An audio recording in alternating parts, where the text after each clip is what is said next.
Rajasekharan sir, നേരത്തെ നമ്മുടെ doctor Gopakumar ഒരു കാര്യം പറഞ്ഞു. അതായത് ഈ റിപ്പോർട്ടുകളൊക്കെ ആധികാരികമാണെങ്കിൽ ഇത് അഴിമതി പുറത്തു കൊണ്ടുവരാനുള്ള ആത്മാർത്ഥമായിട്ടുള്ള ഇടപെടൽ ആണെങ്കിൽ അല്ലേ ഈ യുദ്ധം മുന്നോട്ട് കൊണ്ടുപോവേണ്ടതല്ലേ ഹിൻഡൻബർഗ്? എന്തുകൊണ്ട് ഇവിടെ അവസാനിപ്പിച്ചു? വളരെ പ്രസക്തമായിട്ടുള്ളൊരു ചോദ്യമല്ലേ അത്? ആ ചോദ്യം വളരെ പ്രസക്തമാണ്. ഉത്തരം വളരെ വ്യക്തവുമാണ്. ഒന്ന്, അമേരിക്കയിൽ ഞാൻ ആദ്യം പറഞ്ഞു, അത് പ്രൊഫസർ റോണി കെ ബേബി പറഞ്ഞൊരു വിഷയമുണ്ടല്ലോ, അദാനി സംസ്ഥാനങ്ങളിലെന്തോ കൈക്കൂലി കൊടുത്തെന്ന് ആരോ പറഞ്ഞ് കേട്ടു എന്നൊക്കെ പറഞ്ഞൊരു കേസുണ്ടെന്ന്. ആ കേസിനാണ് അവിടുത്തെ ഡിപ്പാർട്ട്മെൻറ്റ് ഓഫ് ജസ്റ്റിസിലേക്ക് ഞാൻ ആദ്യം സൂചിപ്പിച്ച റിപ്പബ്ലിക്കൻ കോൺഗ്രസ് മെമ്പർ ആവശ്യപ്പെട്ടത് അതിൻ്റെ റെക്കോർഡുകളൊക്കെ ഭദ്രമായി സൂക്ഷിച്ചു വെക്കാൻ പറഞ്ഞത്. അതുകൊണ്ട് ഇപ്പം ആ കേസ് വീണ്ടും കുത്തിപ്പൊക്കിയാൽ ഈ ജോർജ് സൊറോസിനും ഹിൻഡൻബർഗിനും ഒക്കെ തന്നെയാണ് ഉത്തരം പറയേണ്ടി വരിക. രണ്ട്, American securities and exchange commission, ആ കമ്മീഷൻ ഹിൻഡൻബർഗിനെതിരെ കൃത്യമായും മുന്നോട്ട് പോകാൻ സാധ്യതയുണ്ട്. അത് അമേരിക്കൻ നിക്ഷേപകരുടെ താൽപ്പര്യം സംരക്ഷിക്കാൻ വേണ്ടി അവർ നടത്തുന്ന പരിശ്രമങ്ങളാണ്. ആ കേസിലും സ്വാഭാവികമായും ഉത്തരം പറയാൻ നമ്മുടെ ഹിൻഡൻബർഗിനും ആൻഡേഴ്സനും ബാധ്യതയുണ്ട്. ഇനിയും പ്രൊഫസർ റോണി കെ ബേബി പറഞ്ഞ ഒരു കാര്യം, അദ്ദേഹം പറഞ്ഞത് ഇതൊരു കേസല്ല 7 കേസാണെന്ന്. ആ ന്യായം വെച്ച് പറഞ്ഞാൽ ഈ സൈഫ് അലി ഖാനെ കഴിഞ്ഞ ദിവസം കുത്തി മുറിവേൽപ്പിച്ച പ്രതി വേറെ 6 പേരെ കൂടെ കുത്തിയിട്ടുണ്ടെന്ന് പറഞ്ഞാൽ അത് അയാൾക്കുള്ള ന്യായീകരണമാവൂ? ഒന്ന്. രണ്ട്, എനിക്ക് പല കാര്യം പറയാനുണ്ട്, ഞാൻ പെട്ടെന്ന് പോവുക. അടുത്ത ചോദ്യം, ഭാരതമെന്ന രാഷ്ട്രത്തിനെതിരെയാണ് എൻ്റെ യുദ്ധം എന്ന് പ്രഖ്യാപിച്ച രാഹുൽ ഗാന്ധിക്ക് രാഷ്ട്രവും ഭരണകൂടവും തമ്മിലുള്ള വ്യത്യാസമൊക്കെ 1 മിനിറ്റ് മറക്കുക. ഇറ്റലിയിൽ ചെന്ന് നിന്നിട്ട് സോണിയയ്ക്കും രാഹുലിനും കൂടെ നിന്ന് ഞങ്ങൾ ഇറ്റാലിയൻ സ്റ്റേറ്റിനെതിരെ യുദ്ധം ചെയ്യുന്നു പറയുവാനുള്ള ധൈര്യമുണ്ട്. വേണ്ട, മതനിരപേക്ഷവും രാഷ്ട്രവും തമ്മിൽ കൂട്ടിക്കുറയ്ക്കേണ്ട ആവശ്യമൊന്നുമില്ല. പാകിസ്ഥാനെ അഡ്രസ്സ് ചെയ്തിട്ട് പാകിസ്ഥാൻ എന്ന സ്റ്റേറ്റിനെതിരെ യുദ്ധം ചെയ്തെന്ന് പറയുവാനുള്ള ധൈര്യം രാഹുൽ ഗാന്ധിക്കുണ്ടോ, സോണിയയ്ക്കുണ്ടോ, കോൺഗ്രസ്സുകാർക്കുണ്ടോ? അതും അവിടെ നിൽക്കട്ടെ. ഞാനിനി വരാൻ പറയുന്നത്, ഇവിടെ ഹിൻഡൻബർഗ് വിഷയം വന്ന ശേഷം കൃത്യമായ ഇടപെടൽ സുപ്രീം കോടതിയുടെ ഭാഗത്തു നിന്നുണ്ടായിട്ടുണ്ട്. ആ സുപ്രീം കോടതിയുടെ 5 നിരീക്ഷണങ്ങളിലേക്ക് ഞാൻ നിങ്ങളുടെ ശ്രദ്ധ ക്ഷണിക്കുകയാണ്. വിഷയത്തിൽ നമ്മുടെ സ്റ്റോക്ക് എക്സ്ചേഞ്ചിൻ്റെ അന്വേഷണത്തെക്കുറിച്ച് ഉൾപ്പെടെ, സെബിയുടെ അന്വേഷണത്തെക്കുറിച്ച് ഉൾപ്പെടെ വിഷയമെത്തി അതിന് സുപ്രീം കോടതി പറഞ്ഞ 5 നിരീക്ഷണമുണ്ട്. ആദ്യത്തെ നിരീക്ഷണം, Hindenburg report cannot be treated as the absolute truth. ആത്യന്തിക സത്യമാണ് ഹിൻഡൻബർഗ് റിപ്പോർട്ട് ചെയ്തതെന്ന് കണക്കാക്കാൻ കഴിയുകയില്ല എന്നാണ് സുപ്രീം കോടതിയുടെ 1ാമത്തെ നിരീക്ഷണം. രണ്ടാമത് പറഞ്ഞത്, that report cannot be the basis for any assumptions.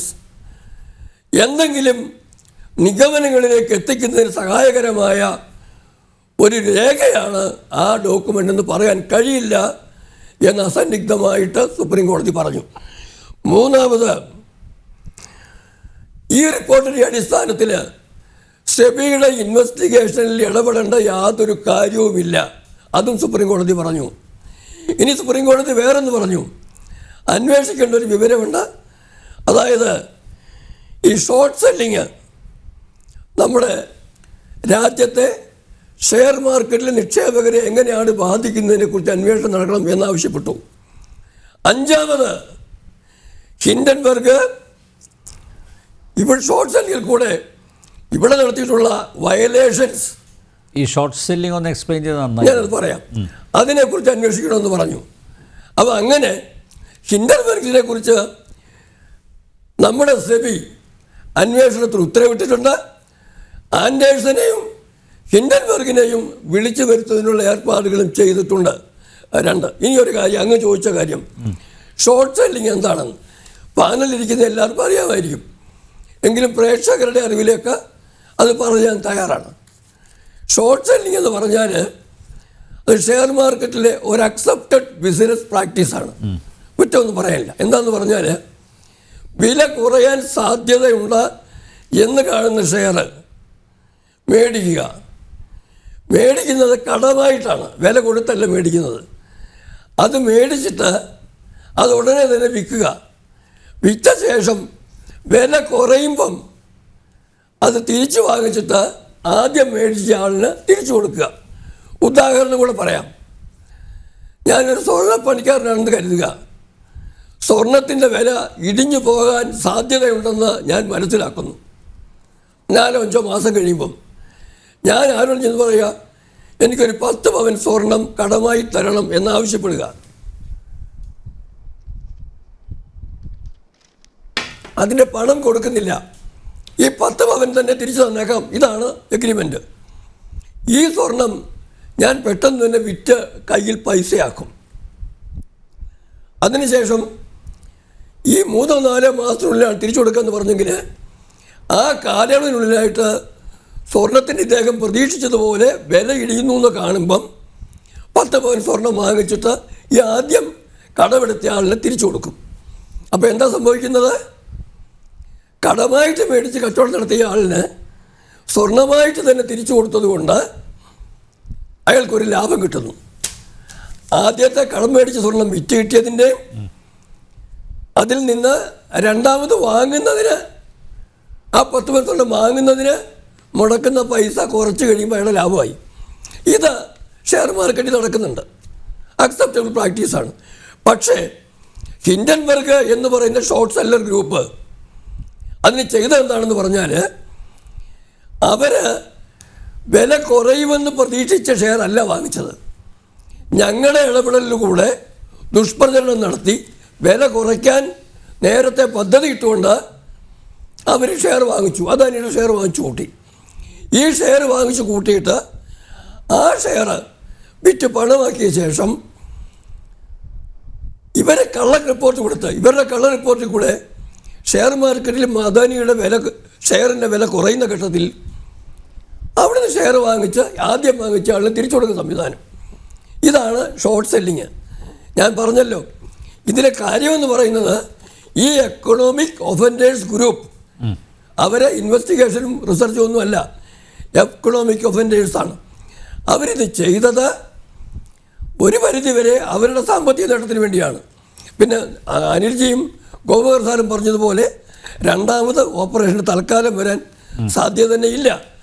കാരണം കയ്യിൽ കിട്ടിയത് കൊണ്ട് പോക്കറ്റ്, ഞാൻ ആദ്യം പറഞ്ഞ പോക്കറ്റ് അടിക്കാരൻ്റെ ഉദാഹരണം പോലെ കിട്ടിയതുകൊണ്ട് മാറാനും ഒരു പക്ഷേ അമേരിക്ക വിടാനും സാധ്യതയുണ്ട്. അല്ലെങ്കിൽ അമേരിക്കയിലെ ഡെമോക്രാറ്റുകൾക്ക് ഭൂരിപക്ഷമുള്ള ഏതെങ്കിലും സ്ഥലത്ത് ചെന്ന് അവിടെ ചെന്ന് താമസിക്കും.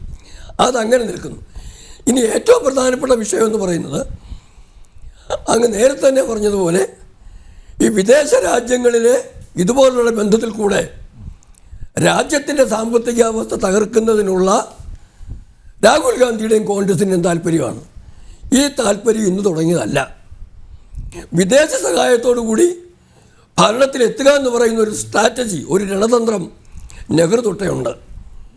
പട്ടേലിന് കിട്ടേണ്ട പ്രധാനമന്ത്രി പദം 15 പ്രൊവിൻസുകളിൽ 14 പിന്തുണ ചെയ്ത പട്ടേലിൻ്റെ പ്രധാനമന്ത്രി പദം ലോർഡ് മൗണ്ട് ബാറ്റൻ്റെയും അതിലധികം ലേഡി മൗണ്ട് ബാറ്റൻ്റെയും കൂടെ സഹായത്തോടു കൂടി മഹാത്മാഗാന്ധിയെ സ്വാധീനിച്ച് നേടിയ നെഹ്റുവിൻ്റെ പാരമ്പര്യം, ലാൽ ബഹദൂർ ശാസ്ത്രി ഇല്ലാതായ സാഹചര്യത്തിൽ സോവിയറ്റ് യൂണിയൻ്റെ സഹായത്തോടു കൂടി ഭരണകസേര പിടിച്ചെടുത്ത ഇന്ദിരയുടെ പാരമ്പര്യം, ഈ 2 പാരമ്പര്യം.